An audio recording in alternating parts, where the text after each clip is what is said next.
going on, vinyl community? Welcome to another video with the Record Spinner. In today's video, I'm going to be talking about the Black Sabbath vinyl reissues.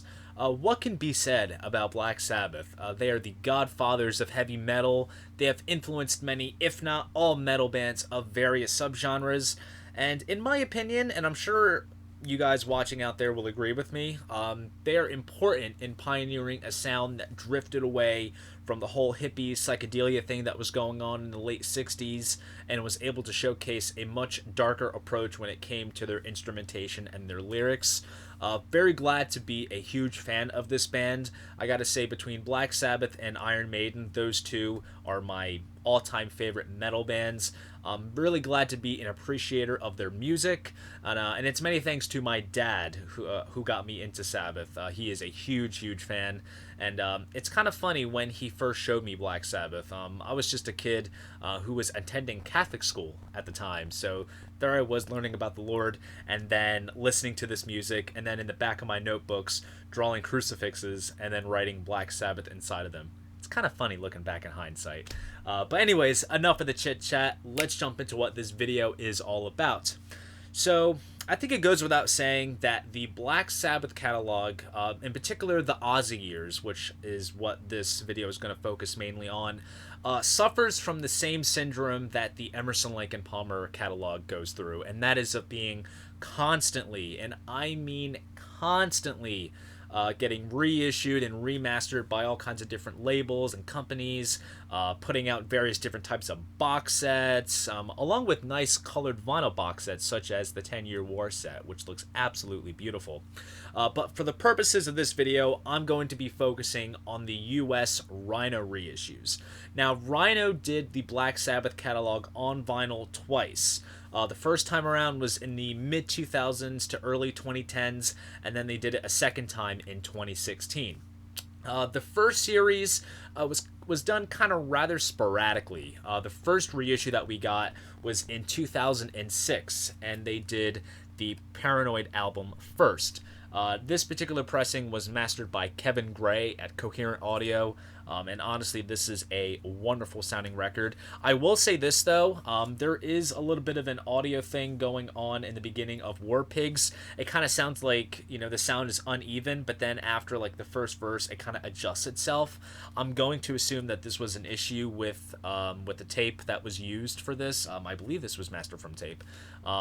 Could have been, you know, the Warner Brothers copy that had a bit of a flutter going on. I'm not quite sure. But other than that, the rest of the album sounds absolutely spectacular. It's a really nice sounding pressing. And then in 2010, we kind of picked up where it kind of left off at. We got some reissues of the self-titled debut, as well as Master of Reality. And these two were done by Ron McMaster. And then the following year, in 2011, we got reissues of Black Sabbath Volume 4,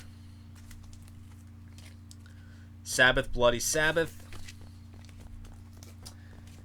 and Sabotage. And these three were mastered by Chris Bellman.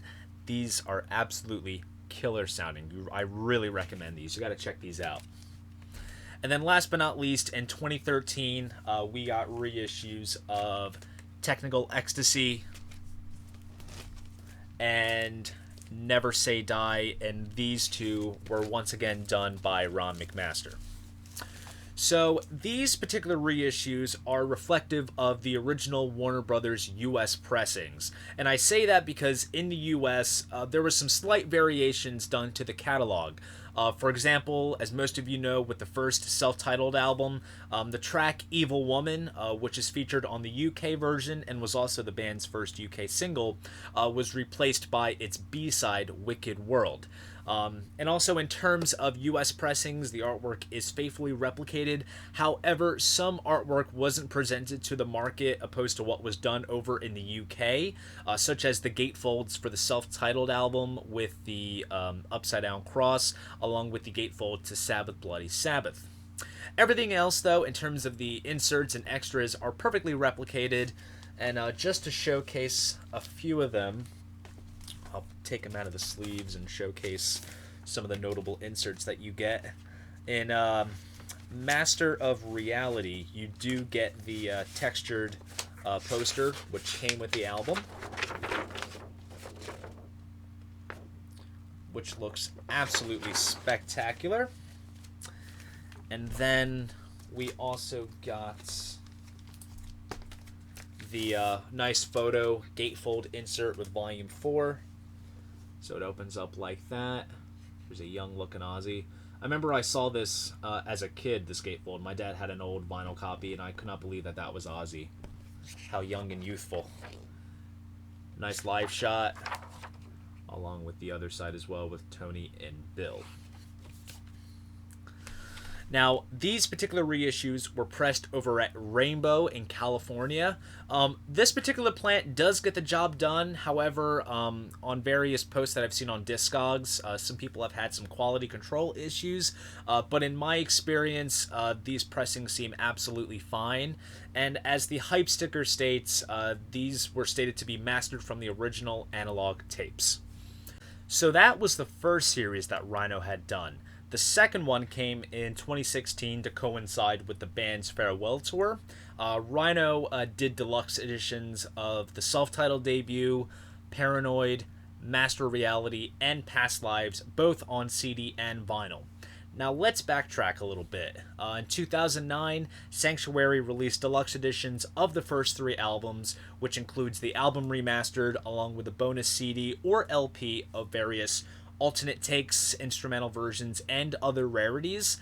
These were not ever released officially in the US until 2016, so they are exactly identical to each other, the obvious variation being that it's a different label and a different year.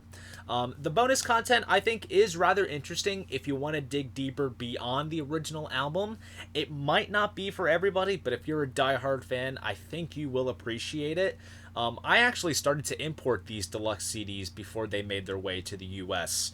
So right off the bat, here's my copy of the self-titled debut. This is the 2009 UK version. Opens up very nicely.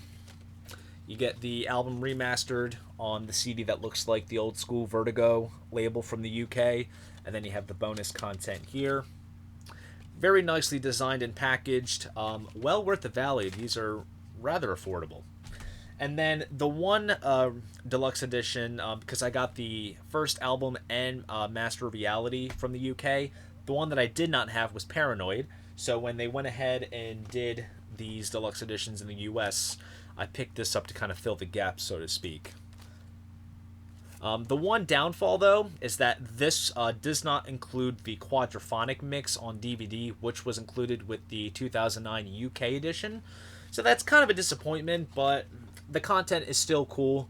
And as you can see, for the American market, they went ahead and replicated the old school green Warner Brothers label, which looks absolutely fantastic. So with all that said, along with Past Lives, that was done in a deluxe format, but there's nothing really too different or additional for that to be considered deluxe, with the exception that it's in nice packaging and there's some newly written liner notes, so there's nothing quite too fancy with that. So after those deluxe editions came out, there was also single LP reissues of the first 3 albums, along with the rest of the Ozzy catalog. The initial pressings came on colored vinyl, until it was replaced by standard black. Now, along with the LP reissues, we also got remastered CDs. Now, let's backtrack again a little bit. Sanctuary also reissued the rest of the Sabbath catalog in 2009 on CD with expanded artwork, which features liner notes, quotes from the band, and various cover arts from different countries. These are very well designed and adds a bit of value to these remasters, considering that they go for about $5 on average if you look in the sale bins, or even maybe $10 depending on where you find them. The expanded artwork is also replicated on the LP editions, whether it's adapted onto a gatefold or in some cases a printed inner sleeve if the original artwork contains a gatefold. So it's essentially kind of the same deal with what came out in the UK back in 2009, except just different year and different label. I actually updated my entire Black Sabbath CD catalog with these new remasters, so I'll showcase what exactly I'm talking about with the artwork. Here's Sabotage, We have a different photo on the backside, which is rather unique. Opens up in a sort of digipack kind of style packaging. We have the Warner Brothers center label there on the surface of the disc, which is a nice touch. Nice picture of the band. And I'll show you what the artwork looks like too. So we get nice booklets, different types of center labels and cover variants, liner notes and whatnot, nice photographs. Very, very nicely done. So the vinyl mastering was all done by Sean McGee, and they were all pressed at Quality Record Pressing. So this is a major upgrade in terms of the pressing plant compared to the original Rhino reissues from the early 2010s. So major up in quality. Now both the CD and LP reissues are done from 2012 digital remasters. These remasters were made available digitally prior to these reissues, so this is actually the first time that they have actually gotten a physical release. So now the question is, which series of reissues reigns as superior? In my opinion, after all is said and done, my vote goes for the original Rhino reissues. On YouTube, various vinyl community members such as BarakaPDub and Harmless Rebel did A/B comparisons between both Rhino reissues, and granted, the human ear is more powerful to dictate what sounds better in person, but even just watching their videos, the comparison is evident in plain black and white, and I'll drop links to those comparison videos down in the description box below. From what I was able to hear, the original Rhinos had a bit more of crisp in the high ends, whereas the 2016 versions, even though they sounded decent, they kind of lacked that sparkle in the high end, and it just kind of sounded a bit overall dark, for lack of a better term. Now, personally, I did not pick up any of the studio albums from the 2016 series on vinyl, but I was kind of tempted to when I saw the colored editions pop up on Amazon for the first time, and I was going to get whatever was missing in my Sabbath collection at the time, because granted, it was not complete by all means. But since I had started to get the original Rhinos, and for the sake of my OCD for having certain things kind of unison in terms of which reissue series they came from, I just stuck to getting the rest of the original Rhinos, which I think was the safest way to go in the long run. So granted, it's a little bit biased since I have never really heard the 2016s in person, but after watching the comparisons, you can kind of get a general consensus. Now, aside from the sound quality, you really need to weigh in the pros and cons of the artwork. Purists will prefer the original Rhinos, where everything was faithful to the original pressing, and some can say that certain elements of the original artwork were tampered with the new 2016 editions. For myself, when it comes to vinyl, I'm a bit of a purist, and I prefer things as they were originally presented, unless, let's say, the original artwork was a bit bare bones, which is a kind of a rare occasion. However, with that said, I do like the deluxe artwork that comes with the CDs, so I'm at least glad that I upgraded my Sabbath CD collection. Now, unfortunately, the early Rhinos are becoming hard to come by, and that's usually the case with new editions such as the 2016s, replacing some of the older ones, and some of the early Rhino reissues are fetching high prices. I think last I saw Volume 4 and Sabbath Bloody Sabbath are going for like 40 to 50 bucks on Discogs. It's kind of a weird case, but if you can find them at a good average price of around $15, snag them. That's roughly the average price that I got them at, and they're well worth it. However, with all that said, like I mentioned, the new 2016 editions are not horrible. I've seen reviews that applaud them, so if you can't snag the early Rhino reissues, then the new editions are just fine. It's just from my personal experience that I found the early ones just to be slightly better. However, with that said, the one 2016 release that is worth picking up, hands down, is Past Lives. This is the first time that it has been released on vinyl within the US, and it stands as like the only official live document of the classic Ozzy era. This includes the show that was recorded, I believe, at the Rainbow in '72, which was going to be released back in the day, which would have been really cool, and it came out as Live at Last in 1980, but that was kind of unsanctioned by the band. So they went ahead and included it here along with other performances from Asbury Park and Brussels in 1970. So if anything, this is the one that is absolutely worth getting. So even though the Ozzy period gets all of the attention, it should be mentioned that in 2009, Rhino did reissue the Dio era Sabbath albums. Those albums are Heaven and Hell, Mob Rules, Live Evil, and Dehumanizer. Unfortunately, these reissues are currently out of print and are absolutely worthy of being reissued. And it's funny because as I was doing research for this video, I actually found a copy of Mob Rules, which is the 2009 Rhino reissue for $20, and it was kind of interesting because I think they regularly go for about $50 or more on average on this day. So finding Mob Rules for $20 was an absolute steal. So I went ahead and ordered that, and that's coming in very soon. But it's kind of a shame, honestly, that Sabbath is now just only focused on the Ozzy years. And granted, while that period is regarded as iconic and the most significant historically, and perhaps the one with the most appeal, it doesn't make any other period, whether it's Dio, Ian Gillan, or Tony Martin, less significant. So hopefully in the future we will see widespread reissues of the non-Ozzy albums. I'll snag them up hands down because I'm really curious on the Tony Martin period. I've heard the Born Again album with Ian Gillan and I thought it was rather good.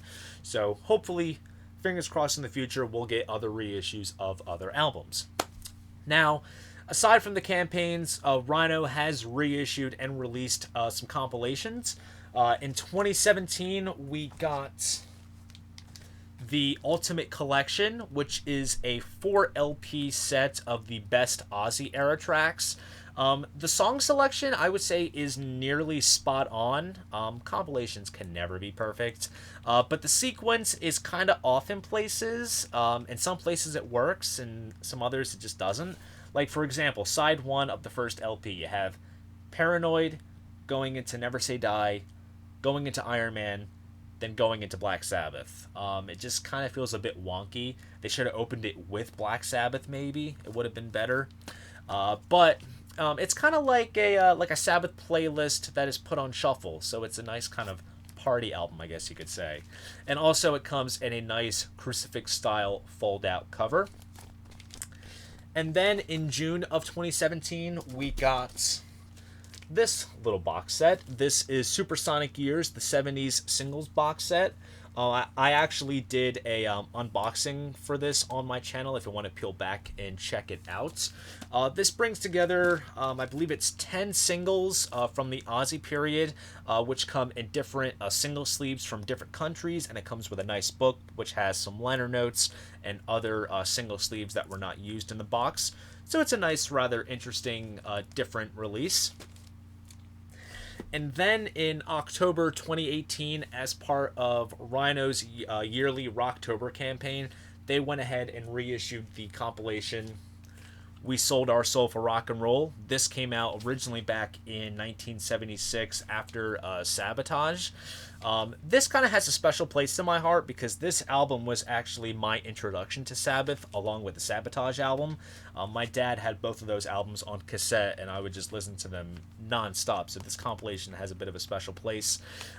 This pressing does not come with the photo insert, which came with the original UK pressing, but it is worthy of being noted that it is indeed pressed on rather nice, sort of translucent red vinyl, which looks absolutely marvelous. And then, as of filming this video, they went ahead and announced another box set, including all of the Ozzy albums, called the Vinyl Collection 70 to 78, and it comes with a LP of like unreleased mono mixes. So it's another case of them just putting out the catalog again and again. I really see no need to pick it up if you already have the albums. It's just the money train that never ends. So anyways, to cut a long story short, which version should you go for? My pick goes for the early Rhino reissues. My question for you guys is, which reissues do you prefer? Do you like the early Rhinos? Do you like the new 2016s? Please let me know down in the comment section below. I'd love to know. And if you enjoyed this video, please go ahead, give it a like, and subscribe to the channel. See you guys in the next video, and most importantly, keep the record spinning.